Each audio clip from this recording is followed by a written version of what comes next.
दोस्तों welcome back to my YouTube channel. Today we will discuss about Tata digital fund direct plan. So I request to you please keep stay with this video from the beginning to the end, and before starting this video I request to you please subscribe the channel and click on the bell icon and turn on the all notification from this channel।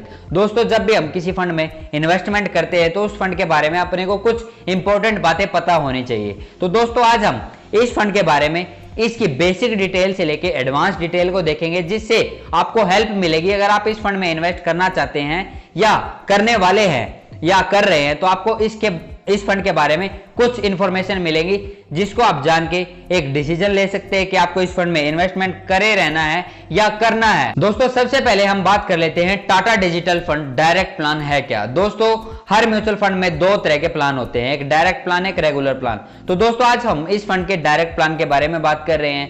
दोस्तों ये एक open ended equity category का sectoral thematic fund है जो कि आपके द्वारा invest किए गए पैसे को भारत की शेयर मार्केट में लिस्टेड इंफॉर्मेशन टेक्नोलॉजी से रिलेटेड कंपनीज में ही आपका पैसा इन्वेस्ट करता है। दोस्तों ये फंड 28 दिसंबर 2015 को टाटा म्यूचुअल फंड द्वारा लॉन्च किया गया था। दोस्तों 10 रुपए की NAV ऑफर प्राइस के साथ इस फंड को टाटा म्यूचुअल फंड द्वारा लॉन्च किया गया था। इस फंड में अपने को दो फंड मैनेजर मिल जाते हैं, एक है राहुल सिंह जो कि इस फंड के साथ अप्रैल 2020 से रेगुलर अब तक काम कर रहा है। दूसरा है दोस्तों मीता शेट्टी जो कि इस फंड के साथ नवंबर 2018 से रेगुलर अब तक काम कर रही है। दोस्तों मिस्टर राहुल जी ने बीटेक की हुई है और टाटा म्यूचुअल फंड ज्वाइन करने से पहले उन्होंने ampersand capital investment, standard chartered securities and city group global market India के साथ भी काम किया है। दोस्तों करीबन इनको 25 इयर्स का एक्सपीरियंस हो चुका है इन्वेस्टमेंट इंडस्ट्री में। और अगर हम मिस शेट्टी की बात करें तो इन्होंने इकोनॉमिक्स में बैचलर डिग्री की हुई है और ये CFA चार्टर्ड होल्डर भी है। और दोस्तों करीबन इनको इस इंडस्ट्री में 14 साल का एक्सपीरियंस हो चुका है। और टाटा म्यूचुअल फंड ज्वाइन करने से पहले इन्होंने HDFC securities, Kotak securities, Asian market securities के साथ भी काम किया है। फंड मैनेजर के बारे में जानना हमारे लिए बेहद जरूरी होता है क्योंकि दोस्तों अपने बिहाफ पे फंड मैनेजर ही अपना पैसा इन्वेस्ट करता है, इसीलिए दोस्तों फंड मैनेजर के बारे में जानना अपने लिए बेहद जरूरी हो जाता है। दोस्तों इस फंड के AUM के बारे में बात करें, दोस्तों इस फंड का AUM है 673 करोड़ रुपीज एज ऑन 30 नवंबर 2020। अगर हम इसके पोर्टफोलियो के बारे में बात करें, दोस्तों पोर्टफोलियो का मतलब होता है कि आपके द्वारा इन्वेस्ट किया गया पैसा किन कंपनीज या सेक्टर में इन्वेस्ट हो रहा है। फिलहाल दोस्तों एज ऑन जब मैं ये वीडियो बना रहा हूं इस फंड के पोर्टफोलियो में करीबन आपको 16 स्टॉक्स देखने को मिल जाते हैं। कुछ का एग्जांपल मैं आपको दे देता हूं, जैसे पहला है दोस्तों इन्फोसिस लिमिटेड, दूसरा है TCS, तीसरा है दोस्तों HCL टेक्नोलॉजीज, फोर्थ है दोस्तों टेक महिंद्रा, फिफ्थ है विप्रो लिमिटेड। दोस्तों ये कुछ का एग्जांपल मैंने आपको दिया है।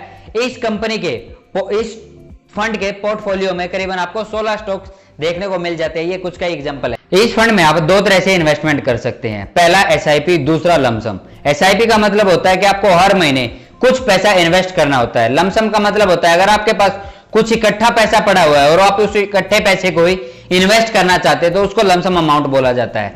इस फंड में आप मिनिमम SIP 500 रुपीज कर सकते हैं मंथली।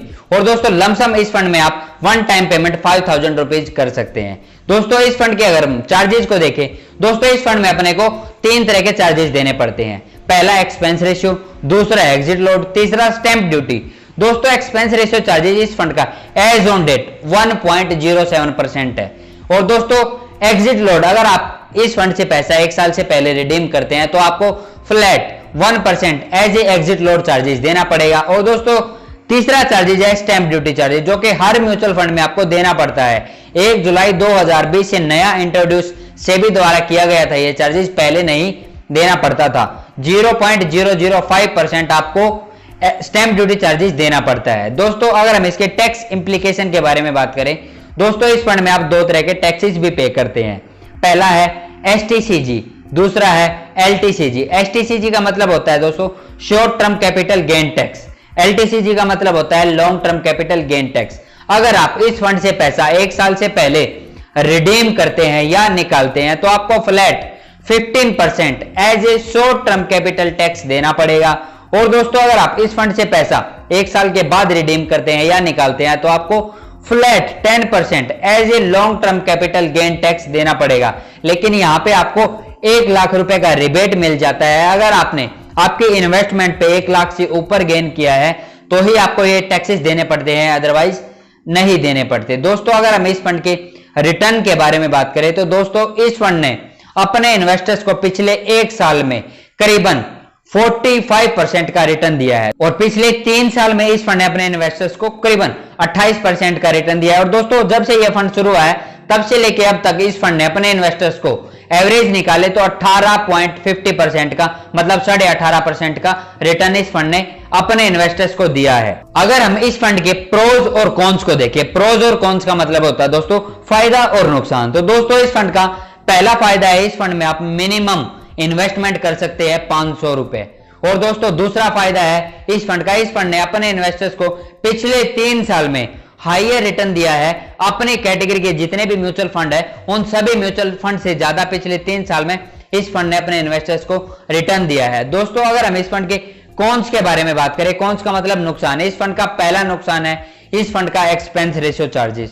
दोस्तों इस फंड में आपको एक्सपेंस रेशियो चार्जेस थोड़ा ज्यादा देना पड़ता है। वैसे तो दोस्तों इस इंडस्ट्री के जितने भी म्यूचुअल फंड है उनमें आपको एक्सपेंस रेशियो चार्जेस ज्यादा देना पड़ता है, उनके मुकाबले तो इस फंड में आपको एक्सपेंस रेशियो चार्जेस कम देना पड़ता है। लेकिन दोस्तों मेरे को लगता है कि इस फंड में आपको एक्सपेंस रेशियो 1.07% चार्जेस थोड़ा ज्यादा ही है। और दोस्तों दूसरा नुकसान है इस फंड का, इसका हाईयर रिस्क। इस फंड में दोस्तों आपको रिस्क बहुत ही ज्यादा देखने को मिल जाता है, क्योंकि दोस्तों ये किसी एक पर्टिकुलर सेक्टर में ही इन्वेस्ट करता है, किसी इंफॉर्मेशन टेक्नोलॉजी सेक्टर में ही अपना पैसा सारा का सारा इन्वेस्ट करता है। तो दोस्तों यहां पे आपको रिस्क ये हो जाता है, अगर किसी कारणवश ये सेक्टर डाउन हो जाता है तो आपका पैसा भी दोस्तों डाउन हो जाएगा, मतलब कम हो जाएगा। तो दोस्तों यहां पे आपको रिस्क यही हो जाता है कि किसी एक पर्टिकुलर सेक्टर में ही आपका पैसा इन्वेस्ट हो रहा है। दोस्तों ये इसका रिस्क है। और अगर हम इस फंड के इन्वेस्टमेंट ऑब्जेक्टिव के बारे में बात करें, इन्वेस्टमेंट ऑब्जेक्टिव के बारे में जानना हमारे लिए बेहद जरूरी हो जाता है, क्योंकि दोस्तों इससे हमको यह पता चलता है कि कंपनी ने म्यूचुअल फंड को क्यों लॉन्च किया है या क्यों शुरू किया है। तो दोस्तों इस फंड का इन्वेस्टमेंट ऑब्जेक्टिव है कि ये अपने इन्वेस्टर्स को कैपिटल एप्रिसिएशन देश के उनके इन्वेस्टमेंट पर ज्यादा से ज्यादा पैसा इन्वेस्ट करके इंफॉर्मेशन टेक्नोलॉजी से रिलेटेड कंपनीज में।